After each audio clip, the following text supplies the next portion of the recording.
Welcome back to Let's Play Secret of Mana.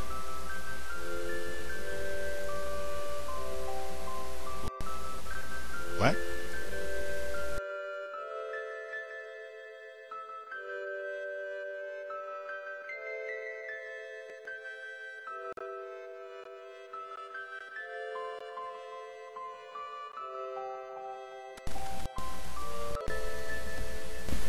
In the last episode, the storyline has taken a little bit of a twist.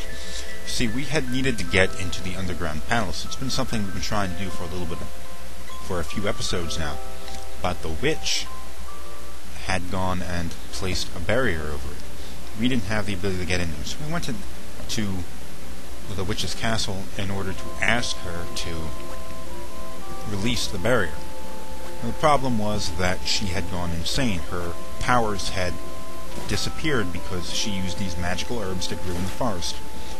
Well, they all died, stopped growing or whatever. So she made a deal with this guy named Thanatos to gain his power, and she would serve him. She would go and cast a spell on the people living in Pandora, which turned them into a bunch of weird mutants. And whatever Thanatos has planned for them, well, it probably can't be good. So we went to see the witch and ended up defeating her, or at least her pet. And she lost her power completely, so she's no longer a slave to Thanatos, but she's also powerless, so she cannot release the barrier she put on the underground palace. Now, as we were leaving the witch's castle, we get this call from Luca over at the water palace saying, "Oh, dude, something's going on. We have to go and find out what it is." Remember, Luca is a very important person, and she's the one that's been guarding the water seed, which is the only seed so far we've been able to find and seal. What this game is mostly about is tracking down these different mana seeds and sealing their power. Quickly, using the whip, we were able to teleport right back here, which is right outside the water palace, and made a short trip of a long distance. Now, for the moment, both the girl and the sprite, whatever their names would happen to be in your playthrough, have decided to accompany him. Accompany Randy, the main character. They have their own reasons.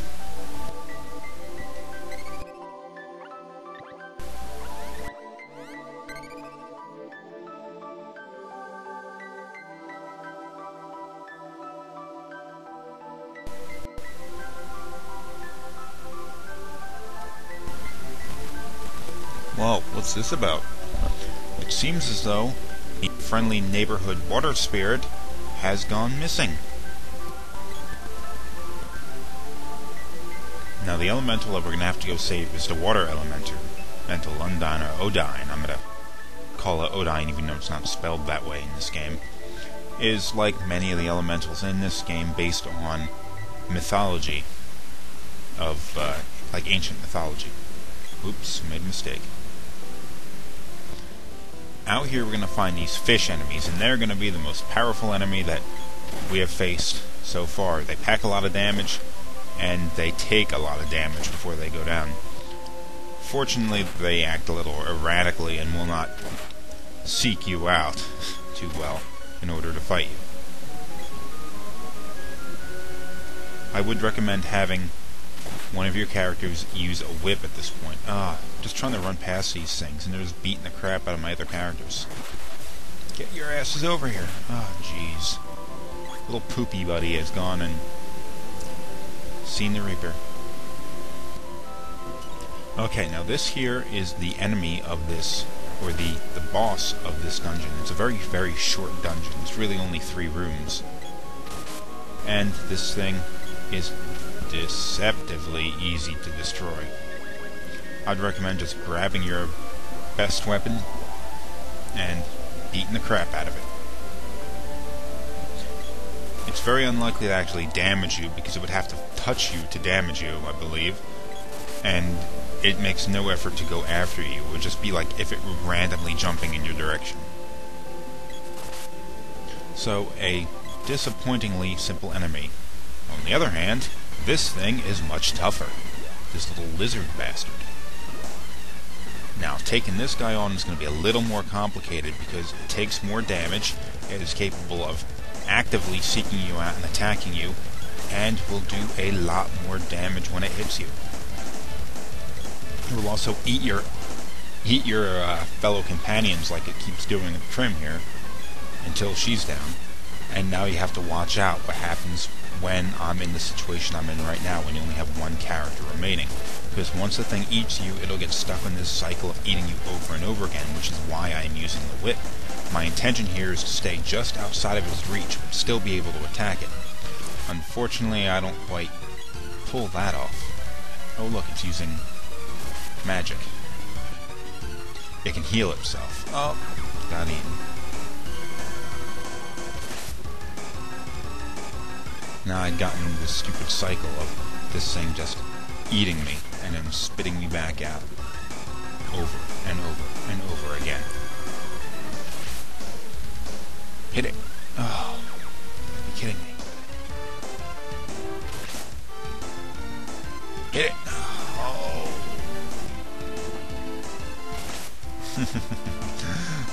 Oh, you gotta be kidding.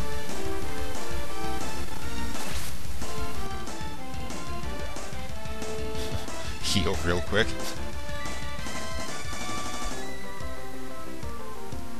Okay, I'm gonna try this again. No! It's maddening, I tell you. Makes you want to go insane. Now, every time it eats you, it takes damage as well. But since its HP is much higher than yours, it can afford to take the hits, even when you're just about to die and the thing is still going strong.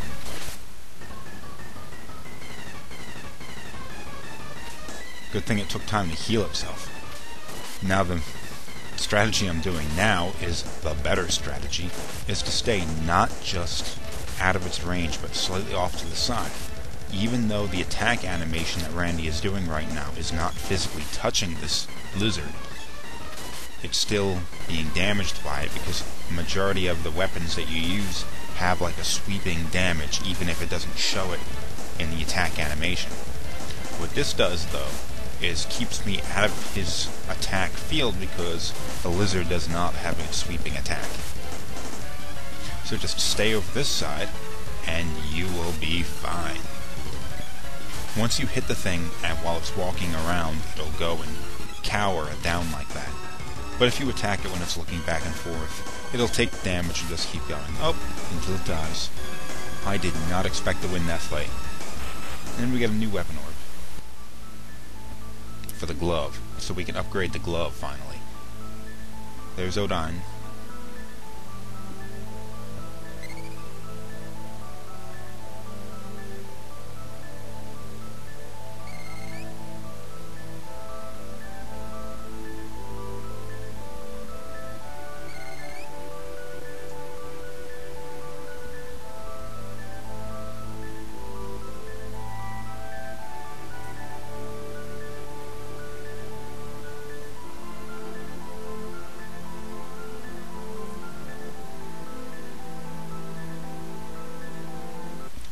New weapon as well, the pole dart. It is a long distance weapon which you throw, and then you don't have to bother picking it up again. It'll just automatically go back to you.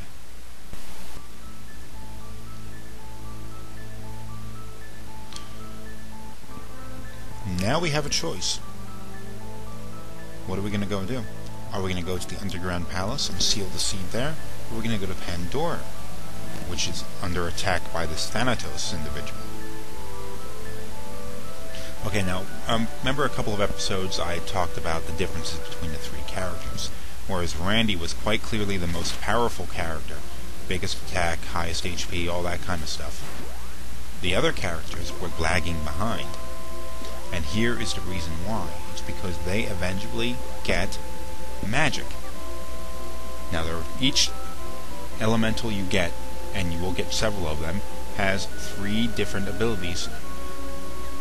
See, we have Freeze, which does physical attack, HP Steel, which heals HP, and Acid Rain, which lowers enemies' defense.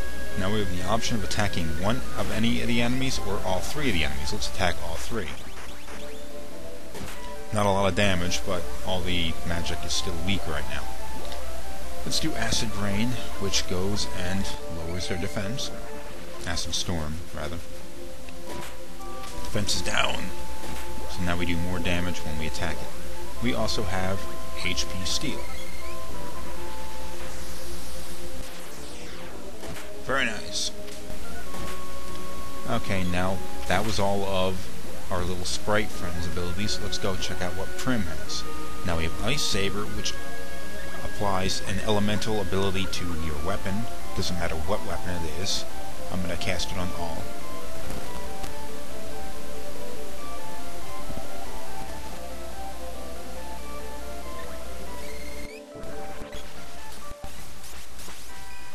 Now when you attack an enemy, they turn into snowmen.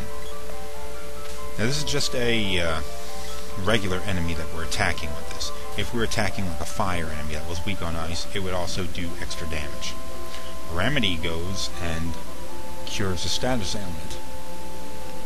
So it takes the place of like a healing herb. It just casts that on our little sprite friend. It even has the same kind of animation. Okay, the magic cast on Brandy's weapon to turn him into snowmen is faded. Now we also have Cure Water, which is the most useful of the three, and we're going to use this a lot during the game, which cures your HP. And we've seen several enemies at this point use this ability. Okay, now that is the extent of Undine's powers. Now throughout the game we're going to get extra powers. Oh, I hate these damn fish. Let's just get the hell out of here.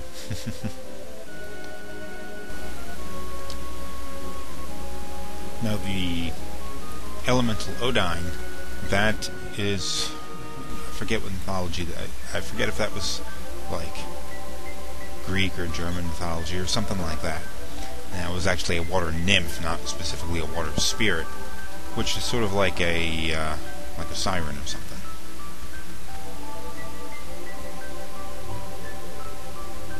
Where are you going? What happened to our little poopy buddy? Oh, there he is.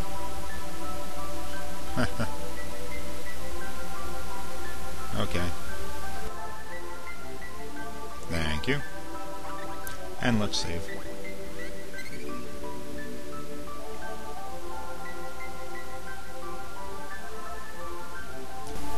Okay, now we have the spell which we can use to go and release the seal in the Underground Palace.